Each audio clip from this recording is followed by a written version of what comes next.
Unang pumasok sa buwan ng Oktubre ang bagyong Christine. Tinahak nito ang Northern Luzon at naglandfall sa Isabela.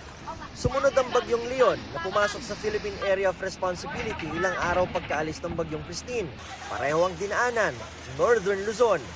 Unang linggo ng Nobyembre, heto naman ang bagyong si Marce. Noong November 9, nabuo ang bagyong Nika. Saglit pa nitong nakasabay kanina sa loob ng PAR ang bagyong Ophel na northern part din ang tinutumbok. Binabantayan pa ng Pag-asa ang bagyo sa labas ng PAR na tatawagin Pepito kapag nasa PAR na.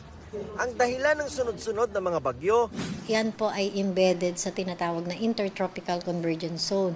So yung ITCZ po kasi ay series siya ng low pressure area na nag-o-oscillate yan north to south ng ating bansa.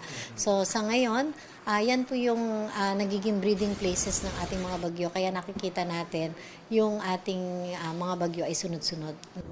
May malaking epekto rin daw sa bansa ang nararanasang La Nina-like condition. Ayon sa Pag-asa, ito ang dahilan kung bakit malalakas ang bagyong dumating sa atin.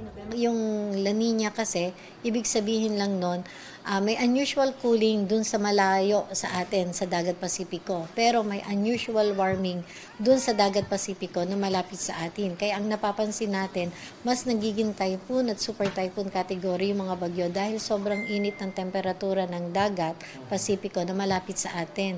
So very favorable siya para mag-intensify itong mga bagyo natin. Nangyari na raw ang ganitong kaparehong senaryo noong November 2008 kung kailan umiiral din ang La Nina. 4 na bagyo rin ang pumasok sa bansa sa loob lamang ng isang linggo na sa timog na bahagi ng bansa tumama.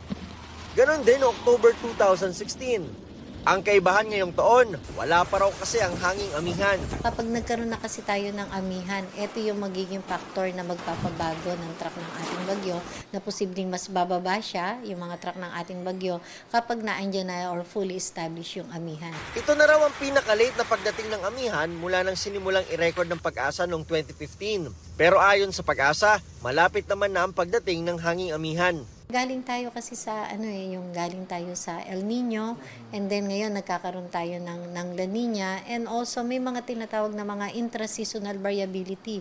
So ang tinitingnan natin hindi lang yung day-to-day weather. Sa kabila ng sunod-sunod na bagyo, ang trend daw ngayon ay mas mababa ang bilang ng mga pumapasok na bagyo sa bansa. Pero nakababahala, yung bilang ng mga bagyo na mas nagiging intense, nagiging typhoon at super typhoon category, yun yung increasing ang trend.